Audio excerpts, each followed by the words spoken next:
Good morning to everybody. My name is Carlos Sala, and I'm Health and Nutrition Technical Sales Manager.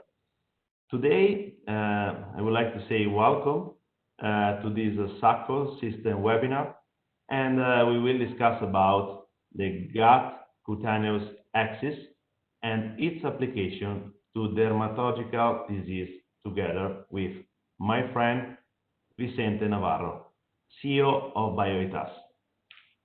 Just to introduce a bit myself, I have a degree in Science and Technology of Food, and I joined SACO system. I joined SACO system in 2012, and after 6 years in the R&D department, I moved in the Health and Nutrition department as a sales manager, and then following directly and indirectly the Asia market, several countries in Europe, and all the Latin America.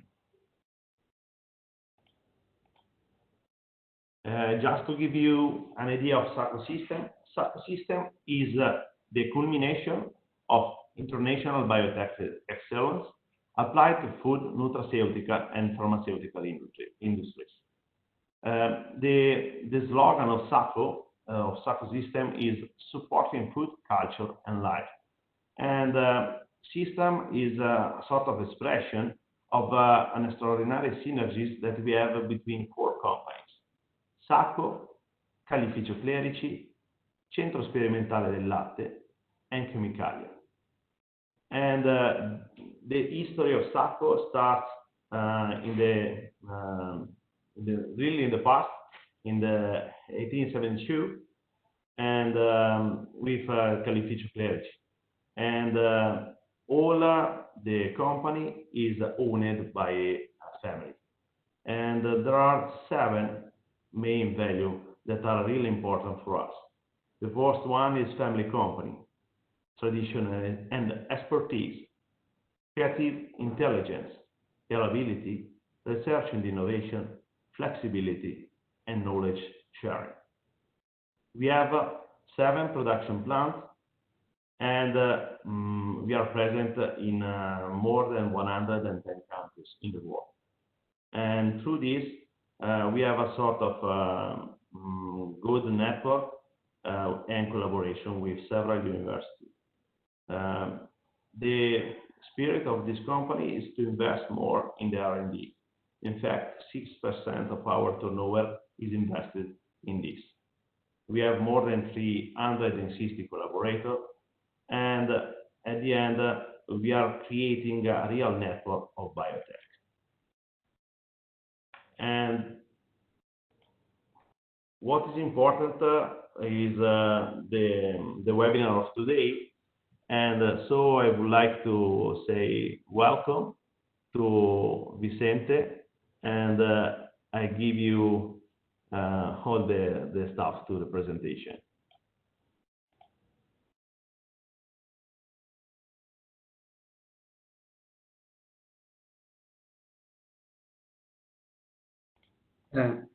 For giving me the opportunity to present here the results of my research group experience on the use of probiotics on dermatological disorders, and especially in 3 inflammatory skin diseases: atopic dermatitis, acne, and psoriasis. Well, currently I am the founder and research director of BIOITHAS, a biotechnology company sited in the University of Alicante in the southeast of Spain. I'm also head of the unit of infectious disease at the University Hospital in Elche, Alicante, and chairman of the human microbiome and infectious disease in the Catholic University in Murcia.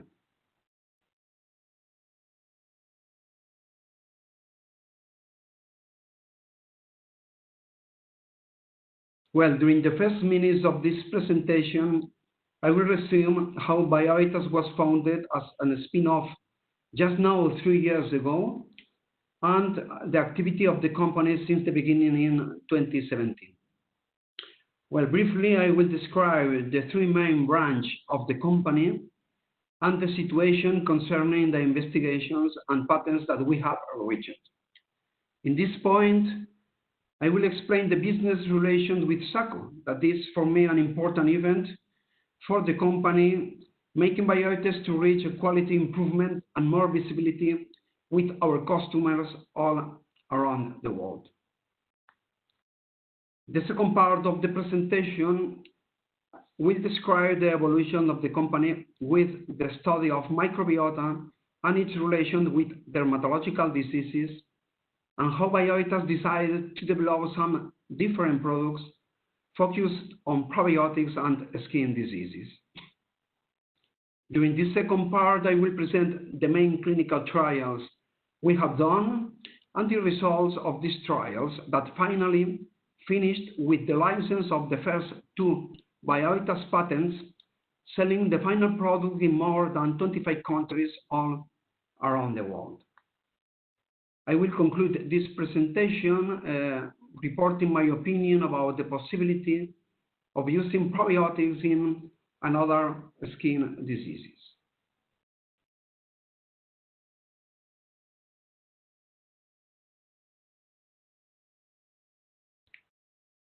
Well, the know-how of the company and the company mission is the research. Our know-how is research on human microbiome and its relation with some diseases. With this research work, we develop some products as probiotics with medical claims and also biomarkers predictive to response to treatment and biomarkers for early diagnosis of diseases. Afterwards, we achieved these results, we patent the products, and in the last phase of the development of the product, we published the results in top 1 medical journals. The final result of this work is our business. Really, our main business is the license of patents to pharmaceutical companies. These patents are owned by BIOITHAS, and its products will be sold by these companies all around the world.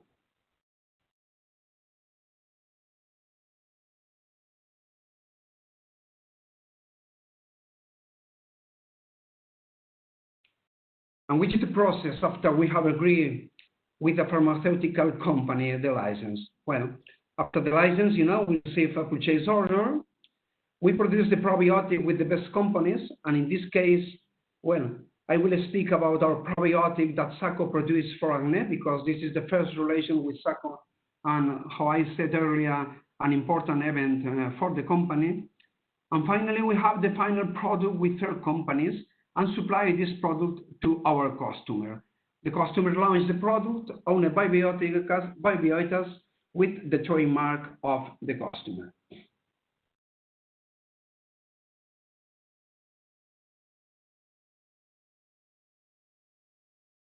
Since 2017, when I founded BIOITHAS, the company has developed 5 different products described in this slide.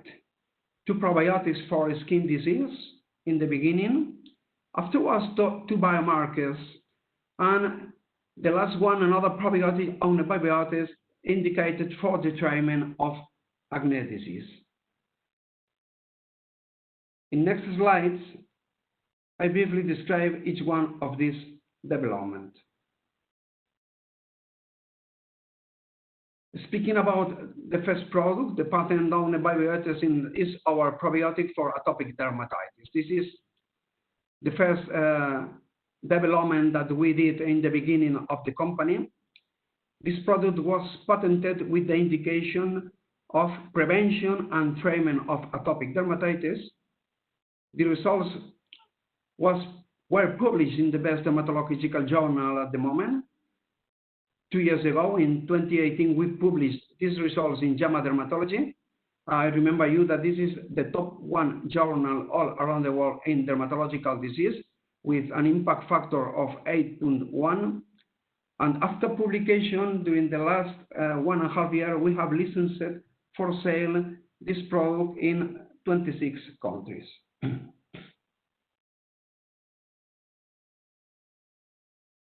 The second product appears in this slide. Is the patent with the claim of psoriasis, another inflammatory and skin disorder. Well, after patent this product, we published 3 different articles. First one we published in 2015, for the first time in the world, the presence of bacterial translocation from intestinal origin in this disease. Later, we published the specific microbiota that these patients have in the journal as scientific reports from the group Nature. And finally, at the end of the last year, in 2019, we published the clinical trial. In 2018, sorry, we published the clinical trial that demonstrates the effect of a probiotic blend in psoriasis patients. The product, just after the publications, began to be licensed, and nowadays is licensed to pharmaceutical companies in 22 different countries.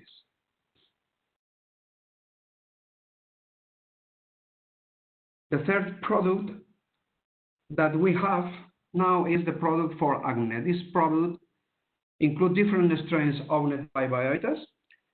We have at the moment the results of the pilot study, and we have licensed this product to another pharmaceutical company around the world, except in Canada and USA. In these two countries, we are negotiating with an American company the possibility of license this product to be sold in these countries. The development of this product is the beginning of the business relation, how I said, BIOITHAS and SACO. We have for this product the best probiotics producers, I think, SACO, and all the preclinical tests was done in the commodity of SACO with excellent experience and results.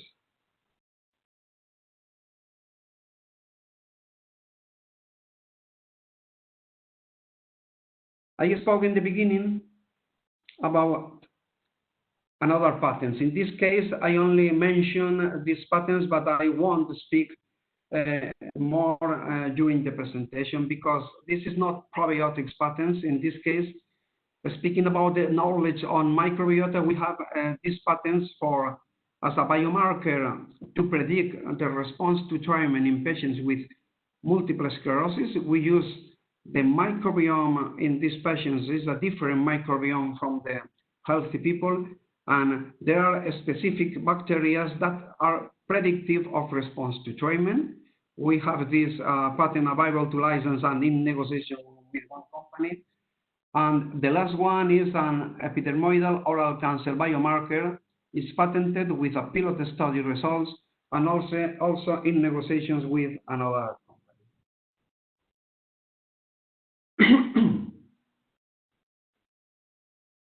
The second branch of our business model in BIOITHAS is our products with trademark BIOITHAS.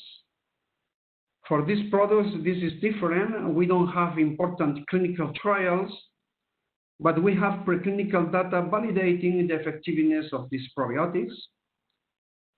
In this case, we use some specific probiotics that SACO produced for BIOITHAS, and we prepared the final product with claims in skin disease and also got immune and mucous diseases. This is the first products that we sell here in Spain. We began about 3 months ago, and we are now beginning to sell these products in other countries here in Europe.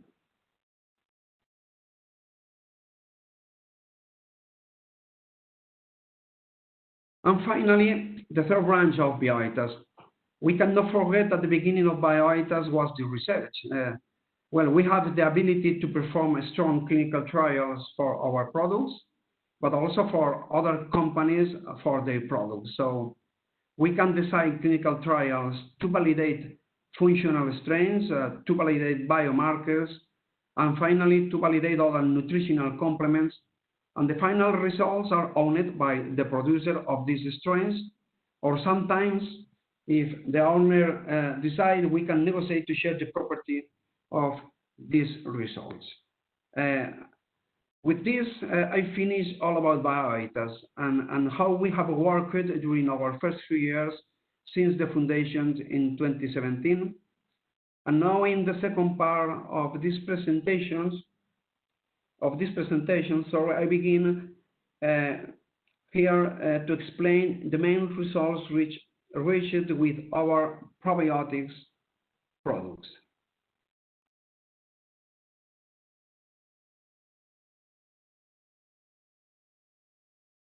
And all these products has been developed taking into account the concept of gut cutaneous axis. It means how microbiome can affect the evolution of cutaneous diseases, and in this case, how the gut microbiome can affect this evolution. Well, in this slide, I show the principal coordinates plot showing variations among samples that demonstrates that primary clustering is by body area, with the oral, gastrointestinal, skin, and urogenital habitats separated.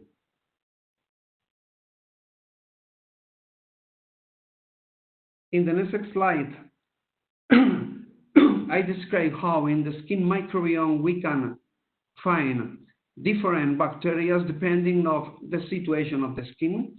With dry skin, we found mainly gram-negative bacteria. With most skin areas, we can find Staphylococcus corynebacterians.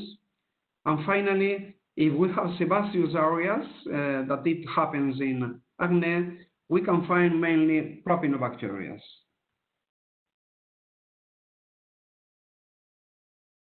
Some concepts before review the clinical trials appears in the next two slides to understand the term that I call skin-gut axis. These two organs are the interface with the external environment, and both are essential to the maintenance of physiological homeostasis. There are numerous studies that link gastrointestinal health to skin homeostasis. You know that some gastrointestinal disorders are often accompanied by cutaneous manifestations, indicating that probably gut microbiome participate in the pathophysiology of some of these inflammatory disorders. Short-chain fatty acids demonstrate a protective role against the development of inflammatory disorders and psoriasis, atopic dermatitis, and also acne. And all these are skin diseases with an inflammatory component.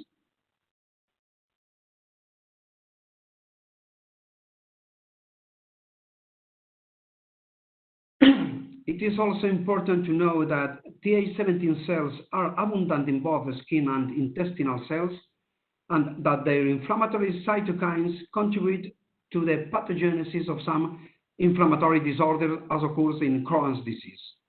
Psoriasis is known to be more prevalent in patients with Crohn's disease than in general population.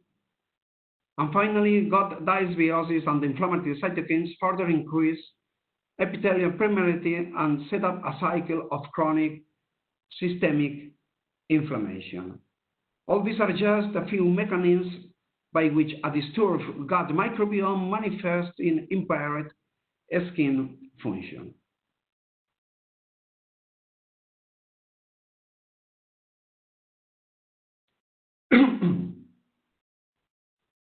Now I want to speak you about, and after all these concepts and begin to study skin disease, we performed the different clinical trials that I'm going to resume in the next slides. The first clinical trial appears in this slide. This clinical trial was performed using probiotics that and the trial finished and was published in JAMA Dermatology on January of 2018. And in this original paper, we communicate the results of intake of an oral probiotic on a scoral index. This index is the measure of the activity or the severity of the disease in one specific patient. And also we measured in this clinical trial the use of topical steroids, all these in young patients with moderate atopic dermatitis. Well, the design of this clinical trial appears in this slide. Is a randomized, double-blind, placebo-controlled clinical trial with an intervention of 12 weeks using the probiotic or placebo. We include in this trial 50 patients, male or female, aged from 4 years old to 17 years old, and all of these patients with moderate atopic dermatitis activity. It means a score ranging from 20 to 40. And here appears the blend, a specific blend that we use for this clinical trial. The principal objective in this trial was to determine whether a mixture of oral probiotic is safe and effective in the treatment of atopic dermatitis symptoms, and to evaluate its influence on the use of topical steroids in young population.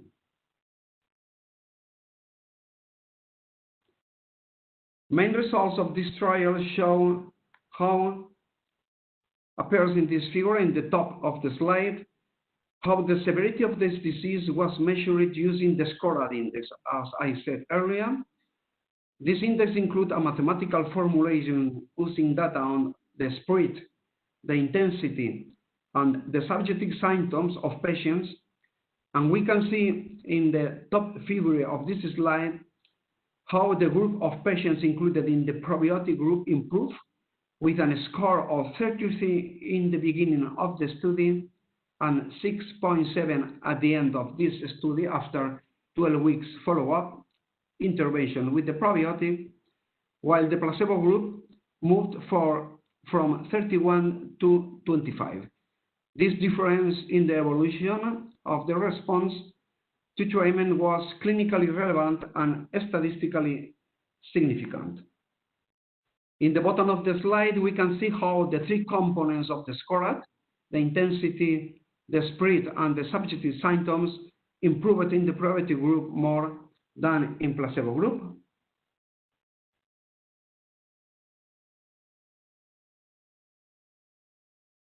And according with the improvement of the disease, the accumulative use of steroids within the two groups of treatment was different, with a decreased use in the probiotic group, especially from the week 6 of the treatment, probably since the moment when we changed the microbiota with the use of the probiotic.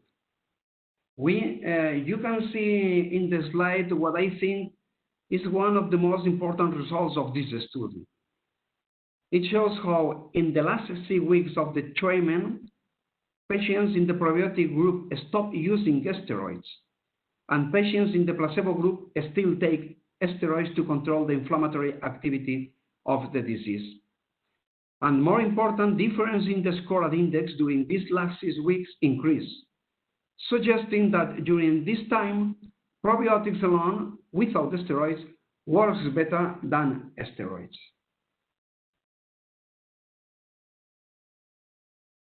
We also studied in this clinical trial the microbiota in our patients, comparing with a cohort of healthy population, and could see in this slide a dysbiosis in our patients with an increased concentration of Faecalibacterium and decreased in Bacteroides. And in the next slide, I show the end of the interventions with the probiotic group, how levels of Faecalibacterium and Bacteroides trend to normalize and are similar at the end of the intervention to those in healthy population. The conclusion of this study that appears in the publications are that this probiotic is effective as coadjuvant treatment to improve the response in patients with moderate atopic dermatitis, that improvement appears in all components of a STEROID index and is accompanied with a lower use of steroids, with a trend to normalize dysbiosis of microbiome and with no relevant side effects associated to neither the drug nor the placebo intake.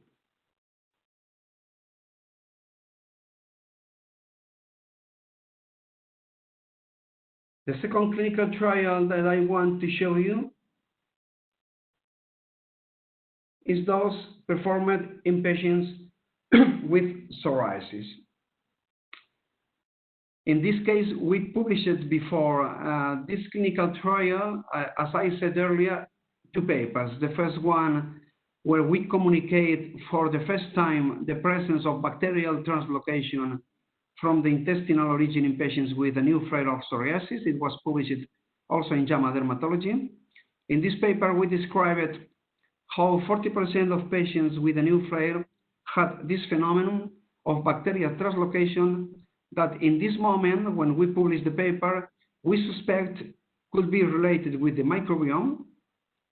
This is why in 2018, we published the second paper in scientific reports from the Nature group, reporting in this paper, the microbiome core of patients with psoriasis, and demonstrating that this microbiome is different to healthy populations and to another microbiome previously described in any other disease. And finally, with these results, we decided to do the clinical trial with the intervention using a probiotic blend with the results that I present here to you. This publication is from end of the last year and is published in the journal, Swedish journal Acta Dermatovenerology. Well, this is again a randomized double-blind placebo-controlled trial. In this case, we include adult patients ranging from 18 to 70 years old and include 90 patients with plaque psoriasis at least 1 year earlier to be included in these clinical trials. Patients were evaluated in the moment of the inclusion and afterwards in weeks 2, 6, and finally 12 when the intervention with the probiotic or placebo finished. And the principal objective of this study was to check whether the number of patients with clinical response to treatment is greater in probiotic group than in placebo.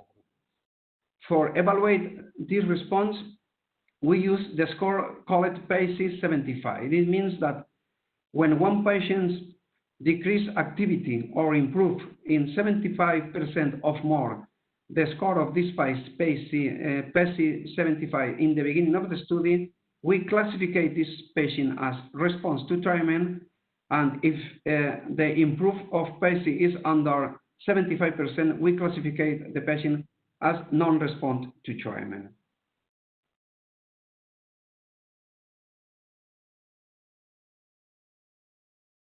This is the design of the study, how I said to you. And here I show the formulation that we use, the mathematical formulation, not we, dermatologists use to classify patients with more or less activity. This is the PASI formulation. I don't pretend now here to explain this formulation, of course, but I explain that we use this score, and also we used another score, the Physician Global Assessment scores, to classify the patients from clear with no activity of the disease until severe disease. And here I show to you the results of this clinical trial. When we check the mean outcome of the study, the PASI 75, we can see how, since the first evaluation in week 2, begin to appear clinical difference between groups, although these differences are not statistical significance, but since the middle of the study, week 6, and at the end of the study, we can see that the improvement in the probiotic group is greater than the improvement in the placebo group. And at the final of the study, we find that 66% of patients achieve response to treatment in the probiotic group and 41.9% in the placebo group. These differences are clinically very relevant and statistically significant. In the next slide, I show other scores that we measured in these patients. In this case, the PGA and the probability of failure that appears with results similar to the PASI 75. You can see here how 49% of response in the probiotic group against 30% in the placebo group when we consider PGA score. And when we consider the score failure to treatment, we can see that 9% of patients in the probiotic group failure to treatment. In this case, patients didn't arrive and improve greater than 50% of the passing, against 28% of patients that failure in the placebo group. In this study, we also measured the microbiome of the patients and appears with details on the publications of a scientific report. So if you can see more details of these results, you can read this paper. Here I only remark how patients with psoriasis have a different microbiome with a lower Shannon index than healthy population. And in this next slide, you can see the effect of the probiotic on this microbiome with an important reduction in the genus Bacteroides when we use the probiotics. To conclude with this clinical trial, we also decide at the final of the intervention to evaluate the follow-up of all patients and assess the probability of having a new flare during the 6 months after the treatment was finished. And in this slide, you can see how patients that previously received probiotics had a new flare in 20% of cases against 41% of cases in the placebo group. It's the double of risk in those patients that didn't take the probiotic. So it seems that the effect of probiotic is not only therapeutic, but also could have a secondary preventive effect in these patients, avoiding the occurrence of new flares. As conclusions of this clinical trial that appears in the paper recently published, we can say that the probiotic mix increased the number of patients with response to treatment when used as coadjuvant treatment, that PASI 75, the main score, appears in 66.7% of patients in probiotic group against 41.9% in the placebo group, and these changes are accompanied with changes in the microbiome of the patients that receive the probiotic. I briefly want to finish this presentation showing you the results of the third study that we have performed at BIOITHAS. In this case, I present the results of a study pilot in patients with acne, based in previous publications that suggest the presence of different microbiome in the gut of these patients with acne. We decided to perform this pilot study, including 25 patients with acne vulgaris that receive all these patients antibiotics, doxycycline or clarithromycin, together with probiotic or placebo. In this case, we are again with a randomized double-blind placebo-controlled study. We use the treatment during 12 weeks, including 25 patients, male or females, ranging from 12 to 30 years, and all of these patients with moderate activity of this disease, and using the probiotics mix owned by BIOITHAS. The principal objective of this study was to determine if the probiotic intake has a beneficial effect and decreases the acne symptoms in adolescents and adult patients. In this case, to classify the activity of the acne, we use 4 different scores. The principal variable is the global acne grading system, and we measured all these variables in the moment that we include the patients in the clinical trial, at 6 weeks and at the end of the follow-up 12 weeks. And we also measured other variables like acne global severity scale, the number of inflammatory and non-inflammatory lesions that patients had according to digital photographs that we have, the patient's subjective evaluation, And finally, the adherence to treatment and the adverse events during the study. In the next slide, you can see the CONSORT figure of this story. For this study, we evaluate 38 patients, but finally 13 not meet criteria or declined to participate in the study. So finally, we include the 25 patients that met the criteria to be studied in this clinical trial. Afterwards, we randomized it to take probiotic or placebo. 12 patients were randomized to take probiotic, 13 placebo. And during the follow-up of the study, one patient in the placebo group declined further participation. So at the end of the study, we have results of 12 patients in each one group of treatment. And in the next slides, I show briefly the results of this study. When you evaluate the mean variable in this study, we can see at the end of the study how we find an improvement in the activity of acne in the probiotic group of 61.8% against 35% in the placebo group.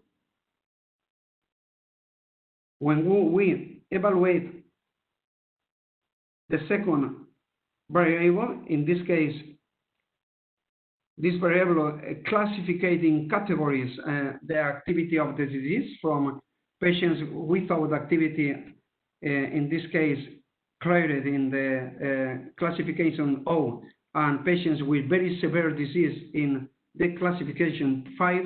And at the end of the study, we find that 58% of patients in the probiotic group improve at least 2 categories against 33% of patients in the placebo group. We also measured the number of inflammatory skin lesions in these patients, and we can see in this slide how the improvement at the end of the study was 76% in the probiotic group against 23% in the placebo group.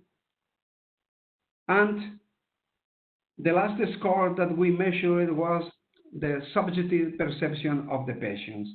And in concordance with the other results, we can see how the subjective perception for patients that took the probiotic group was 29% of patients versus 17% in patients in the placebo group. The conclusions of this third pilot story is that the probiotic mixture that we use in the study works better than placebo treatment in all the variables measured during the study. This probiotic could be an effective coadjuvant treatment in acne patients. And again, the enterocutaneous axis is a plausible hypothesis about the influence of intestinal microbiome on certain cutaneous disorders, in this case, in acne vulgaris. Well, I finished with these 3 studies, but before finishing this presentation and begin with some questions that you can request to me, I would like to present here the team in BIOITHAS that has been working during these 3 years. We have a multidisciplinary team with pharmacologists, biotechnologists, chemists, engineers, and physicians. The company has been recognized here in Spain and awarded by different institutions, universities, and associations, not also in Spain, also in Europe. But not only these people is working in all these worlds that you can imagine, the BIOITHAS scientific board is people that appears here. We have more than 20 fellows, doctors in medicine working with my team to develop new scientific evidence in the fields of microbiome. And with all these people, we reach the scientific results that at the end use at BIOITHAS to create, to innovate, and to produce new products. Well, with this, I finish this presentation. Thank you very much to all the audience. And now, Carlo, I am ready to answer questions that might arise about the activity and results here presented.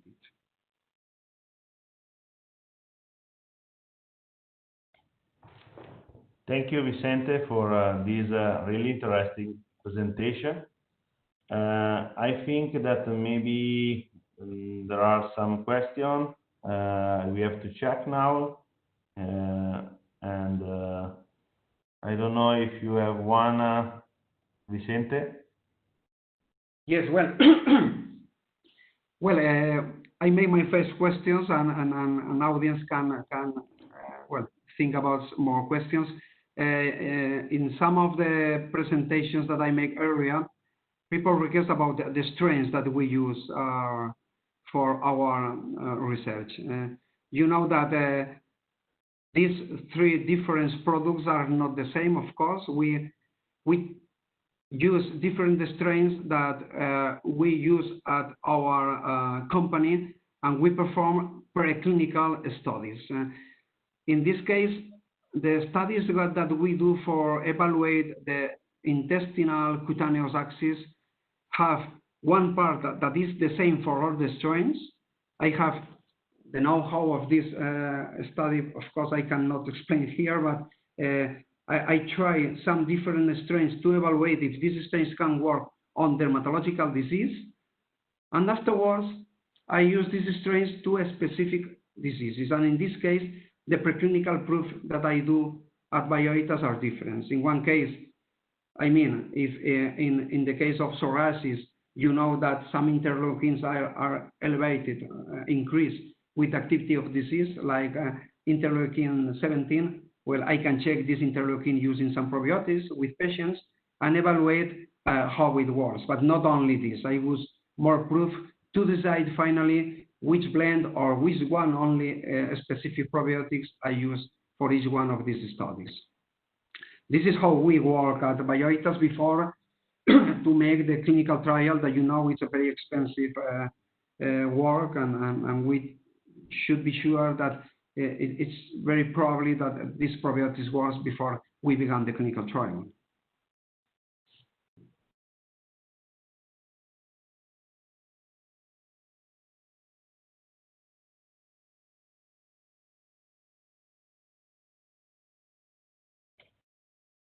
I think, Vicente, that you have also another question in the chat. And the question is, which are the most indicated species for skin application? Well, sorry, where can I see the questions, Carlo? And I can look. Well, in the chat, I just provided you in the host and presenter chat. Okay. Well, it's not possible to see now, but you say the first question, can you repeat to me, please? Yeah, is which are the most indicated species for skin application? Yes, well, it's a very difficult and good question. It depends on the skin diseases. There's no one specific species for all skin disease. I can speak about acne. In acne, probably rhamnosus have more evidence, not a lot of words, but more evidence in the case of acne we have with rhamnosus, and this is because I have a specific rhamnosus for acne with another genre of bacteria, but it depends also the activity of the inflammatory activity of the skin disease.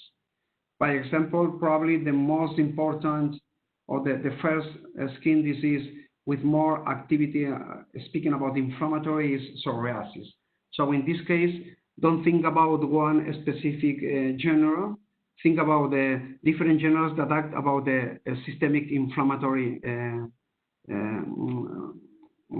role, systemic inflammatory activity. If you have some different genre, it doesn't matter. That when you take by oral have an anti-inflammatory activity, probably in this case could work on skin disease. First of all, so with this genre, I perform the clinical proofs, preclinical proof, and if it works in preclinical proof, I use. But it depends. It not depends in general. It depends on the strains and the activity of each one of these strains.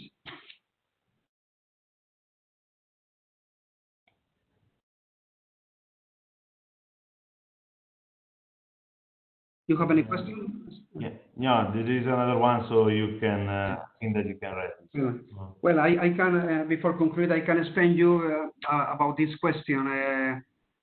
Take in mind that with the third study, with Acne study, I tried about 3 different genera before beginning the clinical trial, and I tried in this genera in Rhamnosus, I tried 5 different strains before I decide which strain works better.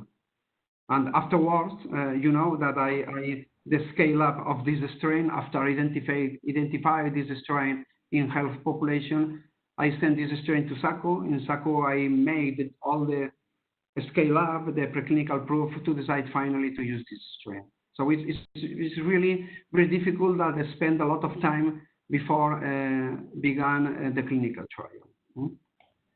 There is another last question, Vicente.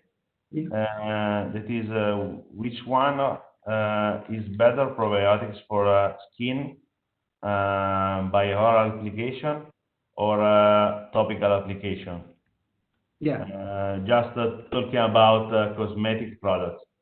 Yes. Well, about topical applications, we need another webinar probably. Well, I think you know that for topical applications, the problem that we have is the viability of the strains.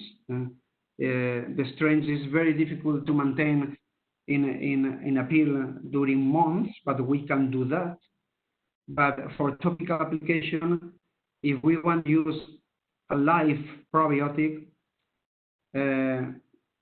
how to prepare this application, the formulation is very difficult. It's very, very difficult. So nowadays, I think that all the cosmetic products, including probiotics, are not probiotics, are postbiotics.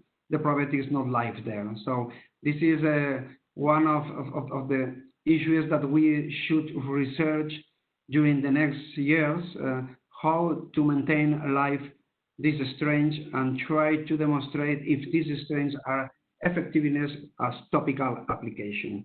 But take in mind that I've been working about a different mechanism.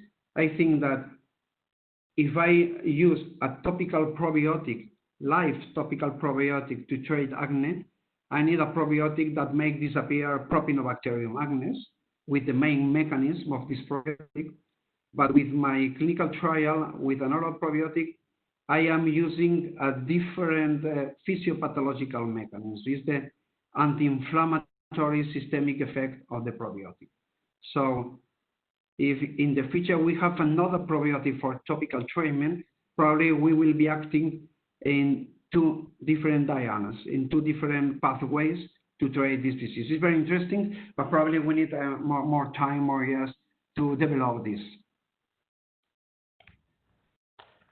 So there are no questions in the question and answer chat. So I would like to say really thank you, Vicente, for your time and for this really interesting presentation. I think and I hope that there are a lot of points that can be also discussed about application, skin application in particular. So I will remind all the attenders to write to your email address or to our email address, and we will be happy to provide you all the information concerning this new application. And I would like to say thank you again, Vicente, and stay tuned for the next webinar by SACO System. Okay, thank you very much, Carlo, and of course it's a pleasure to participate in this webinar. And only one more point. You said in this last intervention that yes, about new diseases we are working, and you know we are working in another 2 skin diseases, but always with oral applications. I think that in dermatological disease we have a lot of work to do, and probably we will get evidence with oral application for another skin disease. Thank you, Carlo. Thank you again. Have a nice day to all. Bye. Bye-bye.